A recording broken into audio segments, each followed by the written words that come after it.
గోపాల్ వాళ్ళమ్మ ఒక పెద్ద హాస్పిటల్లో పనిచేస్తున్నారు. టిఫిన్ బాక్స్ ఇవ్వడానికి వెళ్ళిన గోపాల్ ఐసీయూ వార్డ్ చూసి షాక్ అయి షేక్ అయ్యాడు. ఇదేంటి 5 స్టార్ హోటల్లో ఉంది, అసలు డబ్బులు ఉంటే చాలమ్మా లైఫ్లో అని అన్నాడు. అది విన్న గోపాల్ వాళ్ళమ్మ, అవునా అయితే ఒకసారి నాతో పాటు లోపలికి రా అని ఐసీయూ వార్డ్లోకి తీసుకెళ్ళిందంట. బెడ్ మీద పడున్న ధనవంతులు అడిగిన మొట్టమొదటి ప్రశ్న ఏంటో తెలుసా? నన్ను చూడటానికి, నన్ను కలవడానికి ఎవరైనా వచ్చారా అని. నా కూతురుతో ఒకసారి మాట్లాడొచ్చా అని. ఒక చంటి పిల్ల ఉంది అక్కడ ఐసీయూ వార్డ్లో. అమ్మ కావాలి అని ఏడుస్తుంది.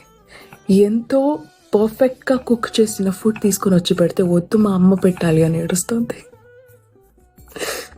బయటికి తీసుకొచ్చాక చెప్పింది గోపాల్ వాళ్ళ అమ్మ గోపాల్కి, డబ్బులు నీకు మంచి హాస్పిటల్ ఇవ్వచ్చు, కానీ నీ చివరి క్షణాల్లో నీకు ఇంకా బ్రతకాలి అనిపించేలా చేయగలిగేది కేవలం నువ్వు ప్రేమించే మనుషులు మాత్రమే అని. అండ్ అది నువ్వు ఎప్పటికీ కొనుక్కోలేవు. అండ్ ఇక నాకు నచ్చింది. నీకు నచ్చిందా? రాజావారికి వింత సమస్య ఎదురైంది. ఊరి జనం అంతా 25 ఏళ్ల పిల్లాడిని తీసుకుని వచ్చి, ఇతను నిష్ఠ దరిద్రుడు, ఇతను ఎదురొస్తే చాలు బోల్డ్ అని అనర్థాలు జరిగిపోతున్నాయి, ఇతన్ని వెంటనే ఊరి తీసేయండి అని రాజావారిని కోరారు. రాజావారు, ఊర్లో ఉండడమే కదా మీ సమస్య, నాతో పాటు నా కోటలో ఉంటాడు అని తీర్పిచ్చి ఊరి జనం అందరినీ పంపించేశాడు. మరుసటి రోజు ఆ పిల్లాడు ఎలా ఉన్నాడో చూడడానికి పొద్దున్నే లేచి వెళ్ళాడు ఆ పిల్లాడి గదికి. అంత బాగానే ఉందా ఏంటి అని కనుక్కొని తిరిగి తన గదికి వెళ్తున్న రాజా బై మిస్టేక్ కాలు స్లిప్ అయి కింద పడ్డాడు. అది చూసిన కొంతమంది నవ్వారు. ఉక్రోషానికి గురైన రాజు 25 ఏళ్ల పిల్లాడి వైపు చూస్తూ చెప్పాడు, ఊరి జనం అంతా చెప్తుంది నిజమే, నిజంగానే నువ్వు దరిద్రుడివి, వెంటనే ఇతన్ని ఊరి తీసేయండి అని ఆదేశాన్ని ఇచ్చాడు. ఆ 25 ఏళ్ల పిల్లాడు రాజాగారి వైపు చూస్తూ చెప్పాడు, మీరు లేవగానే చూసిన మొట్టమొదటి మొహం నాదే, మీరు కాలు జారి పడ్డారంతే, కానీ నేను లేవగానే చూసిన మొట్టమొదటి మొహం మీదే, నాకేకంగా ఊరి శిక్షే పడుతోంది. ఇప్పుడు చెప్పండి రాజాగారు, ఎవరిది దరిద్రపు కొట్టు మొహం అని. చాలాసార్లు మనం ఇతరులు చెప్పే మాటలు వినట్లేదు, పట్టించుకోవట్లేదు అని అనుకుంటాం, కానీ ఇన్ఫ్లుయెన్స్ అయిపోతూ ఉంటాం. అలా అవ్వకూడదు అని చెప్తున్నాయి కదా, నాకు నచ్చింది. నీకు నచ్చిందా? సంజయ్ మందుల దుకాణంలో పనిచేసేవాడు. యాక్చువల్లీ సంజయ్కి ఏ మందు ఎక్కడ ఉంటుందో చాలా బాగా క్లియర్గా గుర్తుంటుంది. తను చాలా ఫేమస్ వాళ్ళ ఊర్లో. ఒకరోజు రాత్రి షాప్ కట్టేసే సమయానికి ఒక చిన్న పిల్లాడు వచ్చాడు. వచ్చి మా అమ్మకి చాలా దగ్గుగా ఉంది, దగ్గు మందు ఇవ్వరా అని కౌంటర్ మీద ఉన్న సిరప్ బాటిల్ ఏదో తీసి చిన్నపిల్లాడి చేతిలో పెట్టేశాడు, తలుపు వేసేసాడు. ఇంటికి వెళ్తూ ఉంటే అప్పుడు డౌట్ వచ్చింది సంజయ్కి, నేను ఇచ్చింది కాఫ్ సిరపా లేకపోతే ర్యాట్ పాయిజనా అని. వెంటనే షాప్కి పరిగెట్టాడు. ఓపెన్ చేసి చూస్తే తన అనుమానమే నిజమైంది. తనకి వెంటనే వచ్చిన ఆలోచన, ఆ చిన్నపిల్లాడు వాళ్ళ తల్లి ఒకవేళ అది తాగితే పరిస్థితి ఏంటి అని. తన ఉద్యోగం పోతుంది, అదంతా ఏం ఆలోచించలే, ఆవిడ చనిపోతుందేమో అన్న భయం తనకి లోపల నుంచి వణుకు పుట్టించింది. పరిగెట్టుకుంటూ ఆ పిల్లాడు ఎక్కడుంటాడో తెలుసు కాబట్టి ఆ ఏరియాకి పరిగెడుతున్నాడు. దేవుడా ప్లీజ్, నేను దొరికిపోయినా పర్వాలేదు, ఏమైపోయినా పర్వాలేదు, అందుకని నేను కోరుకోవట్లేదు, ఆ పిల్లాడు వాళ్ళ తల్లి సేఫ్గా ఉంటే చాలు అని గట్టిగా కోరుకున్నాడు.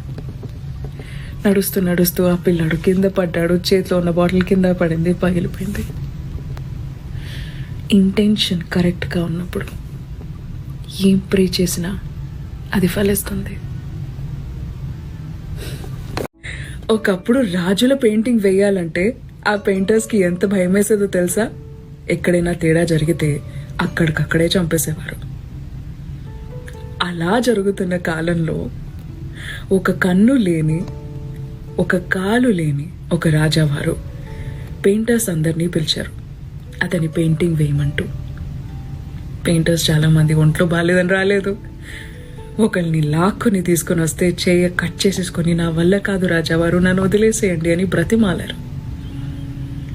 కానీ ఒక పెయింటర్ తనంతట తనే ముందుకొచ్చి, నేను వేస్తాను రాజావారి పెయింటింగ్ అని చెప్పాడు. ఊరు జనం అంతా చాలా ఇంట్రెస్ట్తో వెయిట్ చేస్తున్నారు. ఎలా వస్తుంది ఏమవుతుంది అని. 10 రోజుల తర్వాత పెయింటింగ్ ఫినిష్ అయింది. చూడ్డానికి ఊరు జనం అంతా వచ్చారు. లైఫ్ సైజ్ క్యాన్వాస్ పెద్ద సైజ్ షీట్ మీద రాజావారిలాగే ఒక గుర్రంపై కూర్చున్నారు. అటువైపు కాలు కనిపించదు కదా గుర్రం మీద కూర్చుంటే. సో ఆయన కాలు లేదన్న విషయం పెయింటింగ్లో కనిపించలేదు. ఆయన చేతిలో బాణం పట్టుకున్నారు. బాణం వేసినప్పుడు కళ్ళు ఎలా ఉంటుంది, ఇలా. సో ఒక కన్ను లేదన్న విషయం కూడా కనిపించలేదు. చాలా చక్కగా వేశాడు పెయింటింగ్. ఇతరుల్లో మంచిని చూడగలగటం కూడా ఒక ఆర్టే అని రాజావారు చెప్పి ఆర్టిస్ట్కి పెద్ద బహుమానాన్ని ఇచ్చారు. రమేష్ కొత్తగా ప్రేమలో పడ్డాడు. ప్రేమలో పడినప్పటి నుంచి వాళ్ళ ఫ్రెండ్స్ని ఘోరంగా ఇగ్నోర్ చేస్తున్నాడు. ఎప్పుడు చూడు గర్ల్ ఫ్రెండ్తోనే. అలా ఉన్న టైంలో తనకి ఒక కాల్ వచ్చింది. వాళ్ళ అమ్మకి సీరియస్గా ఉందని. హాస్పిటల్కి వెళ్ళి చూస్తే 5 లక్షలు కావాలి అని అడిగారు సర్జరీకి. ఏం చేయాలో తెలియక రమేష్ తన ఫ్రెండ్స్కి కాల్ చేస్తే, ఎప్పుడు నీ గర్ల్ ఫ్రెండ్తోనే తిరుగుతున్నావు కదా, దాన్నే అడుగు డబ్బులు అని ఫోన్ పెట్టేశారు.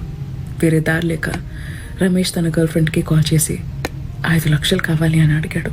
అమ్మకి సర్జరీ అర్జెంట్ అని అడిగాడు. 5 లక్షలా, 1 మినిట్ అని ఫోన్ పెట్టేసింది గర్ల్ ఫ్రెండ్. అమ్మాయిలందరూ ఇంతే అని ఇష్టం వచ్చినట్టు తిట్టుకున్నాడు. గంట సేపట్లో మళ్ళీ కాల్ బ్యాక్ చేస్తే girl friend phone switch off అని వచ్చింది. పిచ్చ కోపం వచ్చింది రమేష్కి. అప్పటి వరకు వాళ్ళు తీసుకున్న ఫొటోస్ వీడియోస్ అన్నీ ఇంటర్నెట్లో పెట్టేశాడు. 2 గంటల తర్వాత రమేష్ వాళ్ళ గర్ల్ ఫ్రెండ్ పరిగెట్టుకుంటూ రమేష్ దగ్గరకు వచ్చింది వాళ్ళ ఇంటికి. చేతిలో 5 లక్షలు తీసుకొని, డబ్బులు అరేంజ్ చేయడానికి ఇంత టైం పట్టింది, సారీ ఫోన్ కూడా అమ్మేశాను, 1 లక్ష తక్కువైందని, పద హాస్పిటల్కి వెళ్దాం, ఆంటీకి ఏం కాదు అని మాట్లాడుతూనే ఉంది. రమేష్కి ఏం చేయాలో తెలియలేదు.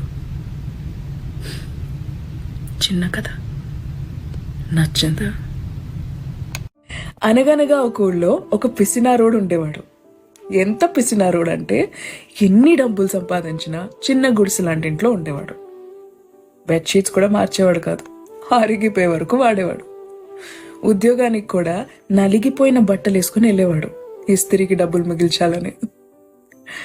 వయసుకు వచ్చినా పెళ్లి చేసుకోలేదు, ఎందుకంటే పెళ్ళం వస్తే మళ్ళీ ఖర్చులైపోతాయి, పిల్లలు పుడితే ఇంకా ఖర్చులైపోతాయని. అలా జీవితాన్ని బ్రతికేస్తున్నాడు. 45 ఏళ్ళు వచ్చాయి.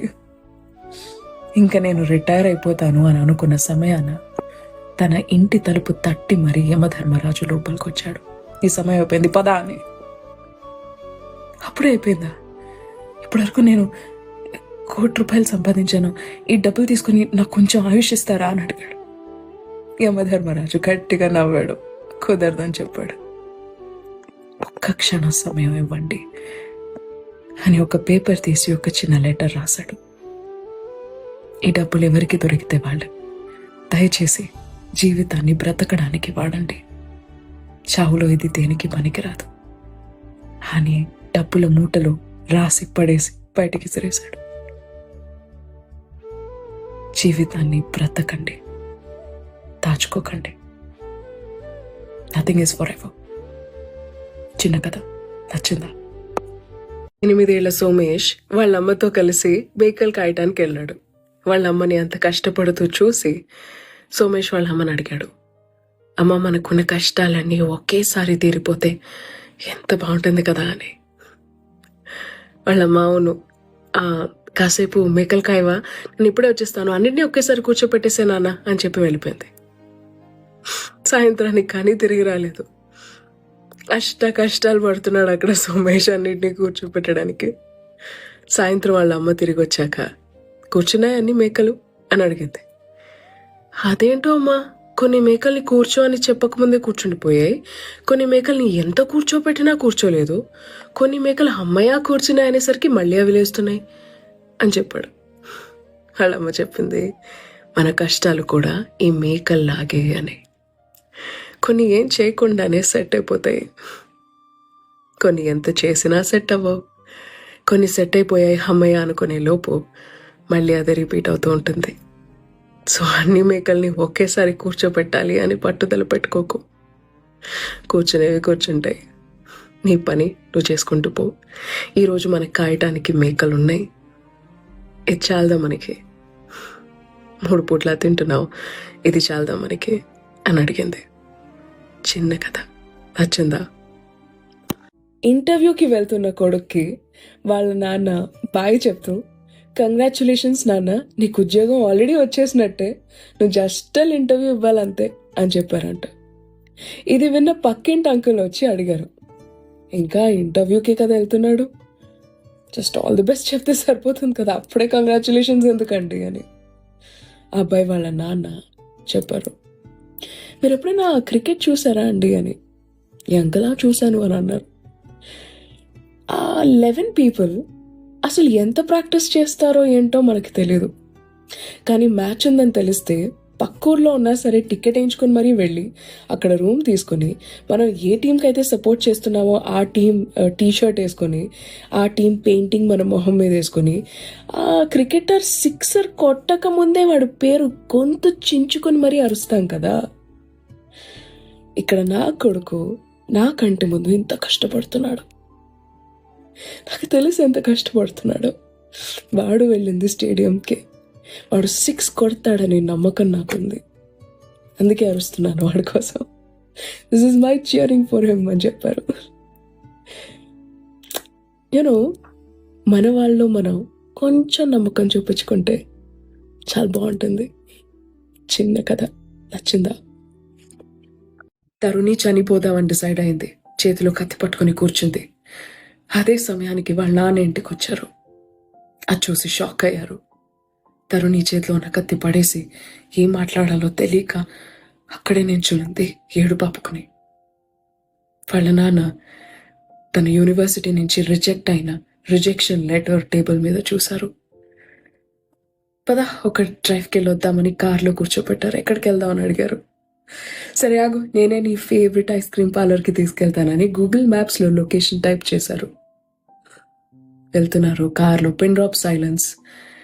ఐస్ క్రీమ్ పార్లర్ టర్న్ దగ్గరకు వచ్చేసరికి అది మిస్ అయిపోయి వాళ్ళ నాన్న ముందుకెళ్ళిపోయారు. అది గమనించిన తరుణి ఏం మాట్లాడలే.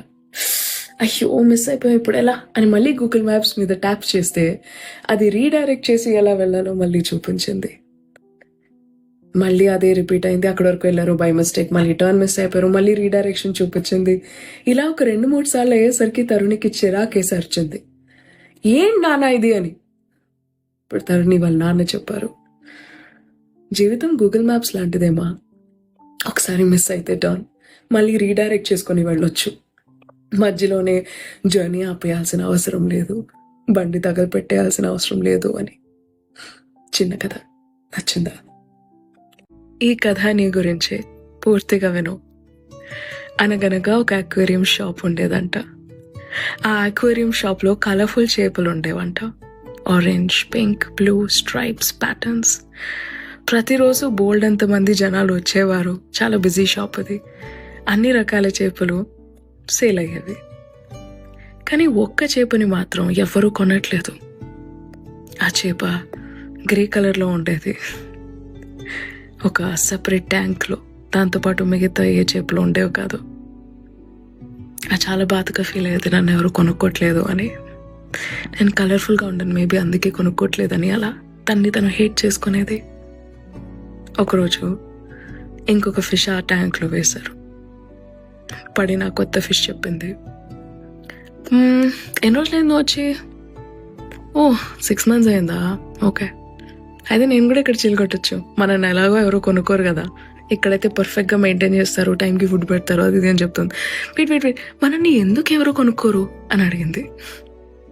కొత్తగా వచ్చిన చేపు చెప్పింది, నీకు తెలీదా అని ఈదుకుంటూ వెళ్ళి ఒక కార్నర్లో టక్ టక్ అని కొట్టి చెప్పింది, ఇక్కడ ఒక పేపర్ ఉంది చూసావు, అది మన ప్రైస్ ట్యాగ్, మనం మిగతా చేపల కన్నా చాలా కాస్ట్లీ, మనని కొనే రేంజ్ ఎవరి దగ్గర ఉండదు ఏరియాలో అని. నువ్వే ఆ గ్రే చేప. పెళ్లి చూపులకి వెళ్తూ ప్రియా వాళ్ళమ్మ ప్రియాని అడిగింది, అది మనం ఇల్లు అద్దెకిద్దాం అనుకుంటున్నాం కదా, ఎలాంటి వాళ్ళకి అద్దెకిద్దామని. అప్పుడు ప్రియా చెప్పింది, రెంట్ పే చేయగలగాలి కదా, సో ఏదైనా ఉద్యోగం చేస్తున్న వాళ్ళైతే బెటర్, అండ్ ఫ్యామిలీ టైప్ అయితే బెటర్, కొంచెం ఇల్లు బాగా చూసుకుంటారు కదా, అండ్ చెత్త అది పోసేకుండా బాగా మెయింటైన్ చేయాలి. ఇంకేముంటుంది, మన అభిరుచులు, మనం వెజిటేరియన్స్ కదా, సో ఇల్లు కూడా కొంచెం వెజ్లో ఉంటే బెటర్, అది ఓకే ఆప్షనల్ చూద్దాం అని ఇలా ఆలోచిస్తోంది. అయినా ఇప్పుడు ఎందుకు అడుగుతున్నావు మా అని అడిగింది. అప్పుడు ప్రియా వాళ్ళ అమ్మ చెప్పింది, నువ్వు ఒక మనిషిని పెళ్లి చేసుకోవడానికి వెళ్తున్నావు, సొంత ఇంటిని, నీ మనసుని వాళ్ళకి రెంట్కి ఇచ్చినట్టే. వాళ్ళే సర్వస్వం అనేసుకోవాల్సిన అవసరం ఏం లేదు. వాళ్ళు నీ మనసు తాలూకా రెంట్ కట్టే వరకు వాళ్ళు నీ మనసులో ఉండొచ్చు. నీ మనసు తాలూకా రెంట్ ఏంటో తెలుసా? చెత్త పోసేయకూడదని అన్నావు కదా, అలా వాళ్ళ కోపం, ఫ్రస్ట్రేషన్ అంతా నీ మీద డంప్ చేయకుండా ఉండాలి. రెంట్ ఉంది కదా, నీకు రెస్పెక్ట్ ఇవ్వాలి, నేను బాగా చూసుకోవాలి, మన అభిరుచులు కలవాలన్నావు కదా, లవ్ అండ్ కేర్ చూపించగలిగిన వాళ్ళు అయి ఉండాలి. ఇలాంటి వాళ్ళని సెలెక్ట్ చేసుకో, అద్దె కట్టే వరకే నీ మనసులో ఉండనివ్వు అని చెప్పింది. చిన్న కథ నచ్చిందా? అమ్మా, ఎందుకని ఎప్పుడు సరస్వతీదేవి ఒక రాక్ మీద కూర్చుంటుంది అండ్ లక్ష్మీదేవి ఒక లోటస్ ఫ్లవర్లో కూర్చుంటుంది అని ఒక చిన్న పిల్లాడు వాళ్ళ అమ్మని అడిగాడంట. అప్పుడు వాళ్ళ అమ్మ చెప్పింది, లోటస్ ఫ్లవర్ ఎక్కడ ఉంటుంది? నీళ్ళల్లో ఉంటుంది. ఒక లోటస్ ఫ్లవర్ తీసుకోవాలంటే నువ్వు ఆ నీళ్ళలో దిగక తప్పదు. దిగాక ఆ పువ్వు వైపు చాలా ఫాస్ట్గా స్విమ్ చేసుకుంటూ వెళ్ళావనుకో, నీ స్విమ్మింగ్ వల్ల వచ్చే రిపల్ ఎఫెక్ట్ వల్ల ఆ పువ్వు నీకు ఇంకా అందకుండా దూరంగా జరిగిపోతుంది. మెల్లిగా వెళ్తేనే నీకు ఆ ఫ్లవర్ దక్కుతుంది. అందుకే లక్ష్మీదేవి లోటస్ ఫ్లవర్ మీద కూర్చుంటుంది. మెల్లిగా అప్రోచ్ అవ్వాలి. అండ్ అది తీసుకున్న తర్వాత కూడా అది ఎక్కువ కాలం ఉండదు, ఉంటుంది, వెళ్ళిపోతుంది, మళ్ళీ వెళ్ళాలి, మళ్ళీ తెచ్చుకోవాలి అలా. కానీ అదే సరస్వతీదేవి ఒక రాయి మీద కూర్చున్నట్టు కనిపిస్తుంది. రాయి నాలెడ్జ్ లాంటిది. ఒక్కసారి నువ్వు సంపాదించాక దానికి చావంటూ ఉండదు, అది ఎప్పుడూ నీతోనే ఉంటుంది. అందుకనే లక్ష్మీదేవి లోటస్ ఫ్లవర్ మీద ఉంటుంది అండ్ సరస్వతీదేవి రాయి మీద కూర్చుంటుంది అని. చిన్న కథ నచ్చిందా? 4 సంవత్సరాల తర్వాత మనవడు మళ్ళీ ఊరికెళ్ళాడు. ఇంటికి వెళ్ళగానే వాళ్ళ అమ్మమ్మతో ఎంత దూరం ప్రయాణం చేశాడు, ఏం చేశాడో అన్నీ చెప్తూ, నది దాటేటప్పుడు మాత్రం చాలా టైం పట్టేసింది అని అన్నాడు. వాళ్ళ అమ్మమ్మ, నది దాటావా నువ్వు అని అడిగింది. దాటాను, చాలా ట్రాఫిక్ ఉండింది అన్నాడు. వాళ్ళ అమ్మమ్మ చెప్పింది, నువ్వు దాటింది నది కాదు, బ్రిడ్జ్ అని. ఆ రెండింటికి తేడా ఏంటి అని అడిగాడు. నది దాటడం అంటే నీళ్ళల్లో తడవటం, కాళ్ళకి మట్టి రాయి తగలటం. నది ప్రవాహం ఎంత వేగంగా వచ్చినా దాన్ని అడ్డుకొని నువ్వు వెళ్ళాలనుకున్న దిశలో వెళ్ళగలగటం, అది నది దాటడం అంటే. బ్రిడ్జ్ దాటడాన్ని నది దాటడం అన్నారు అని చెప్పిందంట. చిన్న కథ, బట్ లైఫ్లో మనం కూడా చాలా కష్టాలు దాటేసాం అనుకుంటాం. బట్ యాక్చువల్లీ అవి నిజం కష్టాలే కాదు, బ్రిడ్జ్ మీద దాటుతున్నాం అంతే. నిజమైన కష్టాలు ఏంటో తెలియకపోవడమే మన బిగ్గెస్ట్ బ్లెస్సింగ్. అనగనగా ఒక ఊళ్ళో ప్రతిదానికి బాధపడే, ప్రతిదానికి కోప్పడే ఒక అవ్వ ఉండేదంట. అదే ఏరియాకి వచ్చిన ఒక సన్యాసి, అసలు ఏంటి నీ సమస్య అని అడిగాడు. ప్రతిరోజు ఏదో ఒక బాధ, ప్రతిరోజు ఏదో ఒక కంప్లైంట్ కళ్ళకి ఎదురుకుండా కనిపిస్తూనే ఉంటుంది. బాధపడకుండా, క్వశ్చన్ చేయకుండా ఎలా ఉండాలి అని అవ్వ అడిగిందంట. దానికి ఆ స్వామి చెప్పారు, ప్రతిరోజు ఆ గెద్దకి మాంసం ఎలా దొరుకుతోంది, ఇంకా ఆ తేనెటీగకి ప్రతిరోజు పువ్వులు ఎక్కడ దొరుకుతున్నాయి? ప్రతిరోజు దొరుకుతున్నాయి కదా, ఎలా? ఎందుకంటే తేనెటీగ ప్రతిరోజు తేనున్న పువ్వు కోసం వెతుకుతుంది. ప్రతిరోజు గెద్ద మాంసం కోసం, చావబోయే వాళ్ళ కోసం వెతుకుతూ ఉంటుంది. అందుకే వాటికి ప్రతిరోజు అవి దొరుకుతాయి. నువ్వు ఏ రోజైతే ఈరోజు నేను ప్రశాంతంగా ఉంటాను అని డిసైడ్ అవుతావో, ఆ రోజు నువ్వు ఎలాంటి కంప్లైంట్స్ కనిపించవు, ఎలాంటివి నేను ఇరిటేట్ చేయవు. జస్ట్ హ్యాపీగా ఉందా అని మెంటలీ ఫిక్స్ అయిపో, అంతే అని చెప్పాడంట. చిన్న కథ నచ్చిందా? Also my new hair colour నచ్చిందా? పెళ్ళయ్యాక అమ్మాయి అబ్బాయి ఫ్యామిలీ వాళ్ళందరికీ ఒక చిన్న డిన్నర్ ట్రీట్ ఇచ్చారు. అమ్మాయి పేరెంట్స్ అబ్బాయి పేరెంట్స్ అందరూ వచ్చారు. మంచి పాష్ రెస్టారెంట్లో ఎవరికెవరికి ఏం కావాలి అని మెనూ కార్డ్స్ వచ్చాయి. కానీ అమ్మాయి ఆర్డర్ చేయకముందే అబ్బాయి అమ్మాయి ఏం తింటుందో కూడా ఆర్డర్ చేసేసాడు. అది గమనించిన అమ్మాయి వాళ్ళ నాన్న అమ్మాయి వైపు చూశాడు. అంత ఓకేనా అని అడిగాడు. అమ్మాయి "యా, యా, యా" అని అంతే. ఆ అమ్మాయి తినబోతూ ఉంటే కూడా కరెక్ట్ చేస్తున్నాడు. కంటిన్యూస్లీ ఆ అమ్మాయి దుపట్టా సర్దుకోమని చెప్తున్నాడు, అది చెప్తున్నాడు, ఇది చెప్తున్నాడు. ఇదంతా అబ్జర్వ్ చేసి అమ్మాయి వాళ్ళ నాన్నకి చాలా కోపం చిరాకు వచ్చింది. అమ్మాయిని పక్కకి పిలిచి అడిగారు, నాన్న కార్ ఫాస్ట్గా వెళ్ళడానికి ఏది ఉపయోగపడుతుంది, దేనివల్ల కార్ ఫాస్ట్గా వెళ్తుంది అని. ఇప్పుడు ఆ అమ్మాయి యాక్సిలరేటర్ వల్ల అని చెప్పింది. అప్పుడు వాళ్ళ నాన్న యాక్సిలరేటర్ వల్ల కాదు, బ్రేక్ వల్ల. బ్రేక్ ఉంది అనే నమ్మకంతోనే నువ్వు యాక్సిలరేటర్ తొక్కుతావు. ఒక సెన్స్ ఆఫ్ కంట్రోల్ నీ చేతిలో ఉన్నప్పుడే నువ్వు జీవితంలో ముందుకెళ్ళగలవు. ప్రతి అడుగులో ఎవరో నీ లైఫ్ని బండిని కంట్రోల్ చేస్తూ ఉంటే నువ్వు ముందుకు ఎప్పటికీ వెళ్ళలేవు. నీ బ్రేక్ నీ చేతుల్లో ఉండాలి. నీకేం కావాలో నువ్వు చేయగలగాలి అని ఆ ఫాదర్ ఆ డాటర్కి చెప్పారంట. చిన్న కథ నచ్చిందా? అనగనగా ఒక రాజుకి ఒక పీడకలు వచ్చింది.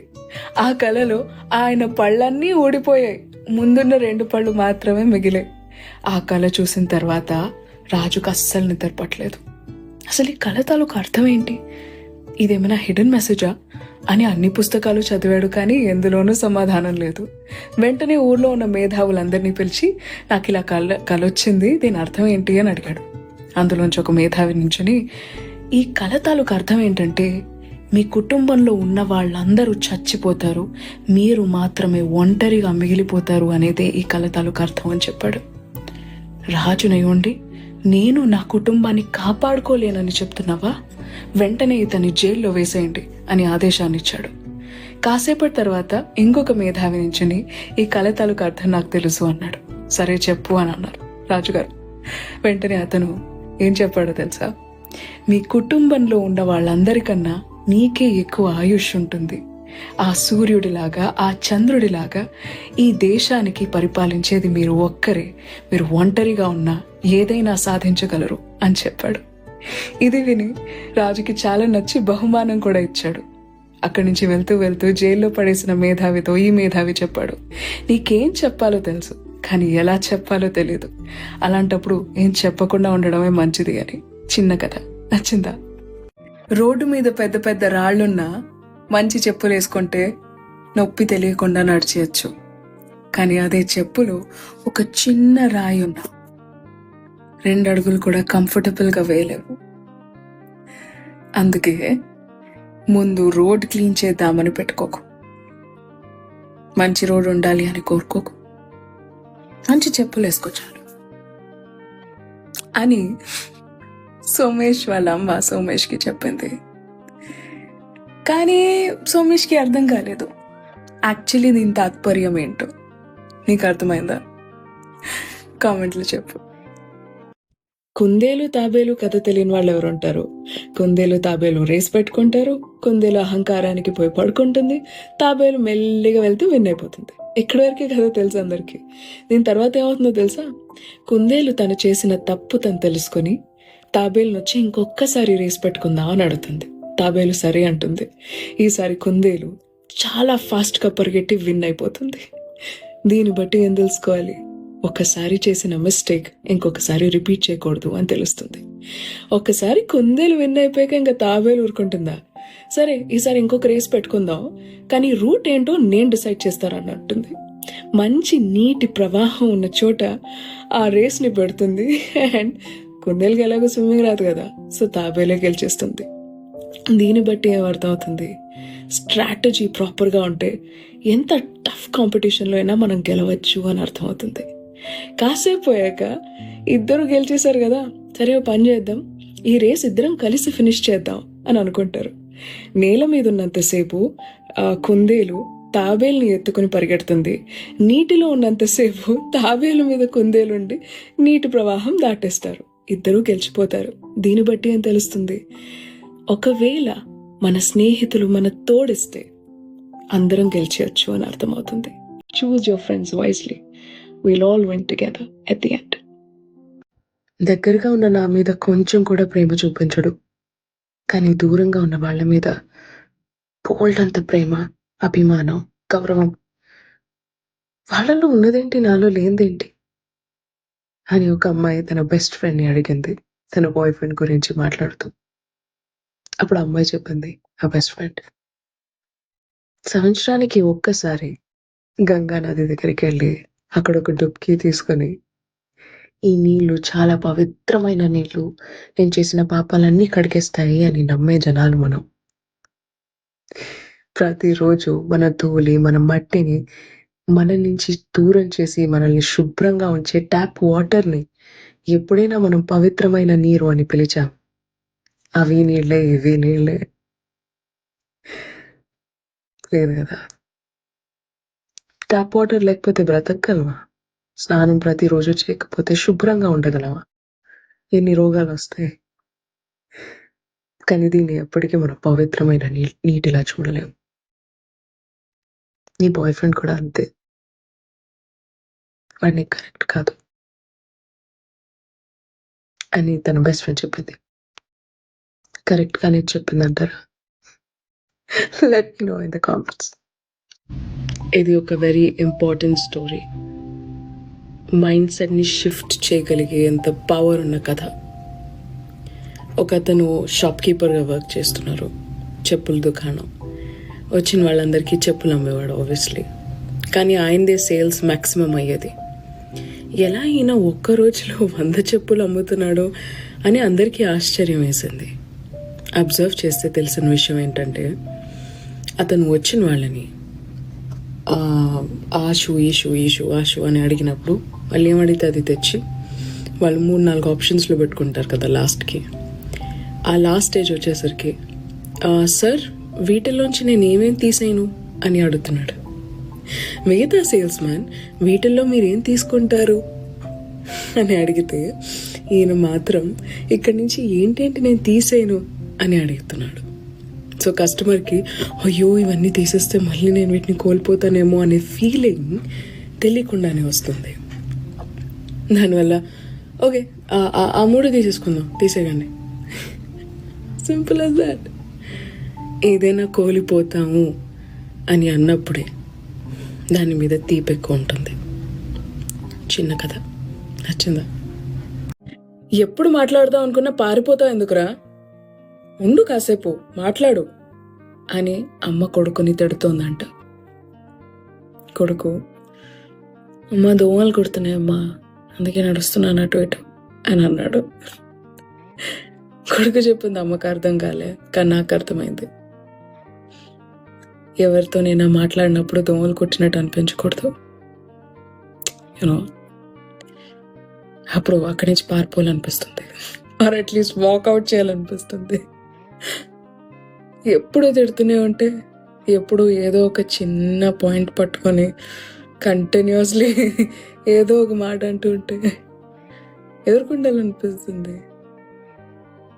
మాట్లాడితే పువ్వులు పడినట్టు మాట్లాడాలి, లేకపోతే కనీసం మాట్లాడినట్టు మాట్లాడాలి. మరి దోమలు కుడుతున్నట్టే మాట్లాడితే ఎలా? ఈ రిలేటివ్స్ దగ్గర, ఇంటికి వచ్చిన వాళ్ళ దగ్గర ఎంత ప్రేమగా మాట్లాడతారో అందులో సగం ఇంట్లో ఉన్న వాళ్ళతో ఎందుకు మాట్లాడలేరు? దోమలు కుట్టినట్టు మాట్లాడకూడదు. చిన్న కథ నచ్చిందా? దోమలు కుట్టినట్టుందా? ఒక చెట్టుకి చాలా కోపం వచ్చింది. ఎందుకు నేను ప్రతిరోజు ఎండలో నిలబడాలి, వాన వస్తే నిలబడాలి, వేరే వాళ్ళకి నేను ఎందుకు నీడనివ్వాలి అని చెప్పి చాలా కోపం వచ్చింది. దేవుడిని పిలిచి, నాకు కొంచెం నీడనివ్వు, నాకు ఎండ వాన ఏం తగలకుండా చూడు అని చెప్పింది. సరే అని చెప్పి దేవుడు దానికి ఒక నీడనిచ్చేశాడు. కానీ ఎండ తగలక ఆకులన్నీ చచ్చిపోయాయి, నీరు తగలక డ్రై అయిపోయింది. చూసి, ఎండ తగిలితేనే దాని ఆకులకి సూర్యరశ్మి అంది, ఫోటోసింథసిస్ జరిగి అది బ్రతికి ఉంటుంది. నీరు తగిలితేనే మట్టిలో ఉన్న మినరల్స్ అన్నీ దాని రూట్స్ నుంచి దాని వరకు వస్తాయి. ఆ విషయం ఆ చెట్టు తెలుసుకోలేకపోయింది. నాకెందుకో మనం కూడా అప్పుడప్పుడు ఆ చెట్టులాగే అనిపిస్తాం. ఎలాంటి కష్టాలు జీవితంలో, ఎలాంటి ఉడుదుడుకులు ఉండకూడదు అని దేవుణ్ణి కోరుకుంటాం. ఎప్పుడూ నీడలో ఉండాలి అని అనుకుంటాం. కానీ నీడలో ఎదగడం కష్టం. సో నెక్స్ట్ టైం నీడ కోసం అడక్కు. ఎంత ఎండొచ్చినా, ఎంత వానొచ్చినా నిలబడగలిగే అంత శక్తిని అడుగు, అంతే. ఇంటర్వ్యూలో పాస్ అవ్వలేదు, ఫెయిల్ అయిపోయాను, కానీ కొన్ని కాంటాక్ట్స్ దొరికాయి అంతే అని సంజన తన బెస్ట్ ఫ్రెండ్కి డిసప్పాయింటెడ్గా చెప్తోంది. అప్పుడు తన బెస్ట్ ఫ్రెండ్ చెప్పింది, ఇమాజిన్ చేయి, నీ బర్త్డే పార్టీ అవుతుంది నీది, అండ్ నువ్వు ఇంట్లోకి ఎంటర్ అవగానే పెద్ద కేక్ ఉంది, అండ్ ఆ కేక్ ఎదుర్కొండా నీ ఫేవరెట్ గాడ్ నించుని ఉన్నారు. షాక్ అయ్యావు, దా కేక్ కట్ చేయాలి అన్నారు దేవుడు. చేవు, కేక్ కట్ చేసావు. దేవుడు నీకు గిఫ్ట్ ఇచ్చాడు. గిఫ్ట్ బాక్స్ ఓపెన్ చేసి చూస్తే అందులో ఒక కవర్ మాత్రమే ఉంది, ఏం లేదు, పెద్ద సంచి లాంటిది ఉంది. థ్యాంక్స్ అని అన్నావు. ఇంకో గిఫ్ట్ బాక్స్ ఇచ్చాడు, అది ఓపెన్ చేస్తే అందులోనూ పెద్ద సంచి ఉంది, సంచిలో ఏమీ లేదు. థ్యాంక్స్ అని అన్నావు. ఇంకొక సంచి ఇచ్చాడు, ఇంకొక సంచి ఇచ్చాడు, ఇంకా నీకు చిరాకు వచ్చింది. ఎందుకు సంచీలు ఇస్తున్నావు దేవుడా అని అడిగావు.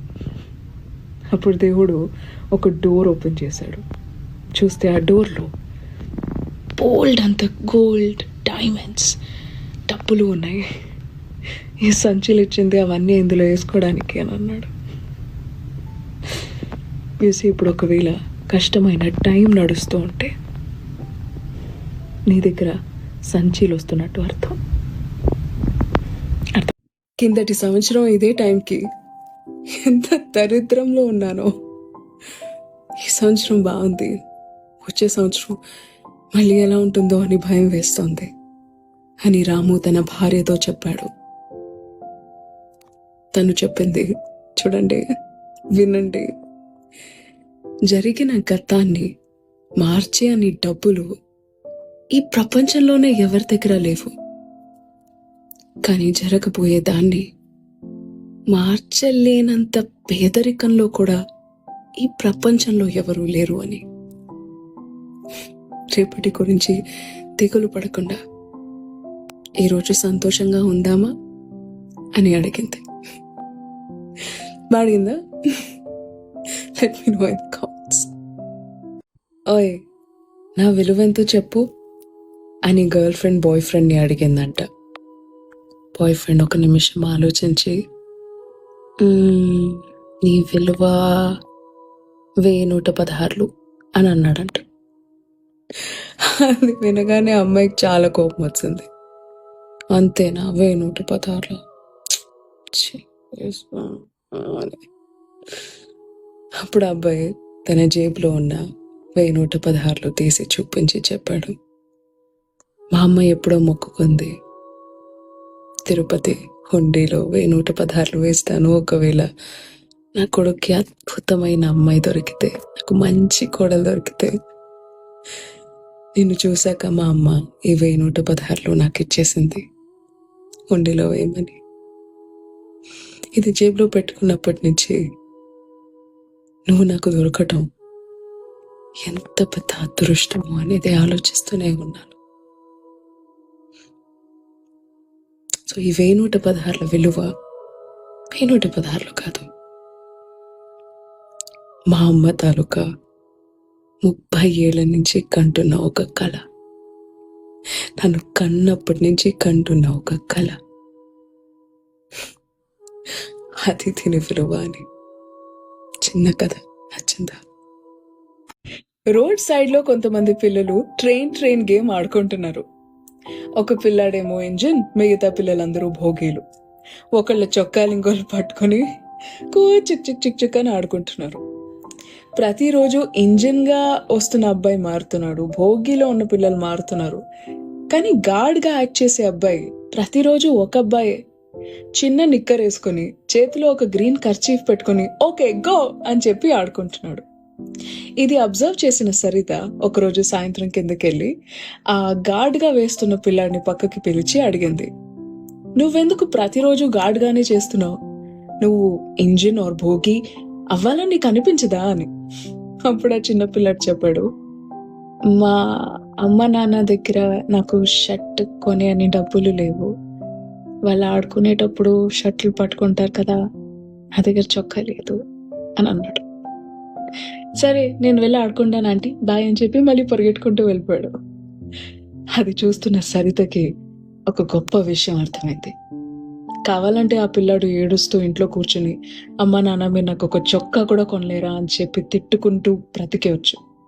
కానీ తనకు ఉన్న దాంట్లో తను ఎలా సంతోషంగా ఉండాలి, ఎలా ఆడుకోవాలి అనేది తనే కనిపెట్టి వచ్చి గేమ్లో ప్రతిరోజు పాల్గొంటున్నాడు. And that is the spirit everyone should have. ఒక కుక్క అడవిలో ఉన్న ఒక నక్కని చూసింది చాటుగా. చూస్తే అది చాలా బక్కగా ఉంది, ఆల్మోస్ట్ కుక్కలా ఉంది.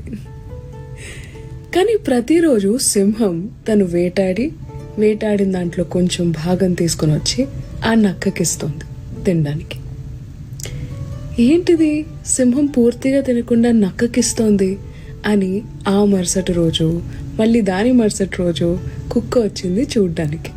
ప్రతిరోజు ఇదే రిపీట్ అవుతుంది. నక్క చెట్టు కింద ఏం చేయకుండా కూర్చుంటుంది, సింహం వేటకెళ్తుంది, వేటాడుతుంది, కొంచెం తింటుంది, కొంచెం నక్కకు వచ్చి ఇస్తుంది.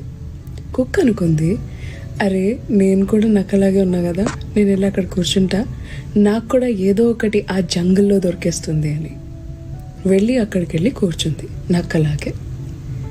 కానీ సింహం నక్కకిచ్చింది, కుక్కకి ఇవ్వలేదు. ఇలా 1 రోజు, 2 రోజులు, 3 రోజులు, పోళ్ళని రోజులు గడిచిపోయాయి. కుక్క ఆకలితో అలమటిస్తూ చావు బ్రతుకుల పరిస్థితికి వచ్చేసింది. అప్పుడు పైనుంచి దేవుడి గొంతులో వినిపించింది, అరే కుక్క, నువ్వు నక్కని చూసి ఇన్స్పైర్ అవ్వకూడదు, సింహాన్ని చూసి ఇన్స్పైర్ అవ్వాలి, అందుకని నువ్వు అది చూసేలా నేను చేశాను అని. చిన్న కథ నచ్చిందా? కిషోర్ బస్ స్టాప్లో బస్ కోసం వెయిట్ చేస్తున్నాడు. తన దగ్గరికి 8 ఏళ్ల పెన్లు అమ్ముకునే పిల్ల వచ్చింది. తను చాలా బక్కగా ఉంది. వచ్చి, sir sir sir please sir ఒక్క పెన్ కొనుక్కోండి సార్, మీరు చదువుకుంటున్నారు కదా సార్, మీకు అవసరం అవుతుంది సార్, తీసుకోండి సార్ అని ఫోర్స్ చేస్తుంది. కిషోర్కి చిరాకు వచ్చింది. వెళ్ళిపోమ్మా, నాకేం అవసరం లేదు అని కసిరాడు. ఆ పిల్ల, సార్ ఒక్క పెన్ తీసుకోండి సార్, ఏదో ఒకటి తింటాను సార్ ప్లీజ్ సార్ అని అనింది. కిషోర్కి మనసు కరిగింది. తన బ్యాగ్లో ఉన్న 2 బిస్కెట్ ప్యాకెట్లు తీసి ఆ అమ్మాయి చేతిలో పెట్టి తీసుకొని పో అని అన్నారు. ఆ చిన్న పాప ఒక బిస్కెట్ ప్యాకెట్ ఉంచుకొని, ఇంకొక బిస్కెట్ ప్యాకెట్ నాకు వద్దు సార్ మీరు ఉంచుకోండి అని అన్నది. ఎందుకు, నీకు తర్వాత అవసరం అవుతుంది, నువ్వేం తింటావు అని అడిగాడు. అప్పుడు ఆ పిల్ల, నాది సరే సార్, బస్సులో వెళ్తారు, మళ్ళీ మీకు ఆకలిస్తే మీరేం తింటారు, ఉంచుకోండి అని చెప్పి నవ్వుకుంటూ వెళ్ళిపోయింది. బిస్కెట్ ప్యాకెట్ ఓపెన్ చేసి అక్కడికక్కడే తింటూ.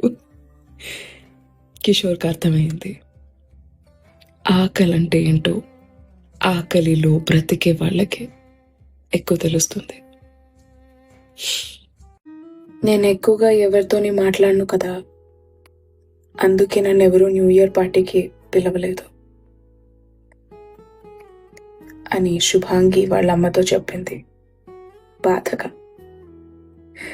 శుభాంగి వాళ్ళమ్మ ఒక రాయి చూపించి చెప్పింది, కొంతమంది ఇదే రాయిని చూసి దీనికి పువ్వుకున్న సున్నితత్వమే లేదు అని మాట్లాడుకుంటారు, కొంతమంది దీనికి పువ్వుకున్నంత సున్నితత్వం ఉండదు, ఇది చాలా స్ట్రాంగ్ అని కూడా మాట్లాడుకుంటారు. నీ ఈ క్యారెక్టర్ ఏదైతే ఉందో అది రాయి లాంటిది. పొగిడినా తిట్టినా నీకేం ఫరక్ పడకూడదు. అండ్ తను చెప్పింది కూడా నిజమే. నువ్వు ఎవరితో పెద్దగా మాట్లాడవు, కలవవు, వెళ్ళేం చేస్తావు, వాళ్ళు నిజంగా పిలుచున్నా నువ్వు వెళ్ళేదానివి కాదు. అట్లీస్ట్ నువ్వు ఇలాంటి దానివి అని నీకొక క్యారెక్టర్ అయినా ఉంది. Be grateful, be thankful that నీ యాక్చువల్ క్యారెక్టర్ అందరికీ తెలుస్తుంది అని చెప్పింది. చిన్న కథ నచ్చిందా? నాన్న, ఆ క్యామెల్కి ఏంటి అంత పెద్ద హంప్ ఉంది అని పిల్లాడు అడిగాడు. దానికి నాన్న, అది డెజర్ట్స్లో ఉంటుంది కదా, నీళ్ళు ఎక్కువ దొరకవు, దొరికినప్పుడే ఎక్కువ తాగేసి అలా స్టోర్ చేసుకుంటూ ఉంటుంది అని నాన్న చెప్పారు. పిల్లాడు మళ్ళీ, నాన్న దానికేంటి అంత పెద్ద కాళ్ళు ఉన్నాయి అని అడిగారు. నాన్న, డెజర్ట్లో మట్టిలో నడవటం ఈజీ కాదు, దానికోసమే కాళ్ళు అలా డిజైన్ చేశాడు దేవుడు అని అన్నాడు. దాని ల్యాషెస్ మరెందుకు అంత పొడుగ్గా ఉన్నాయి అని పిల్లాడు అడిగాడు.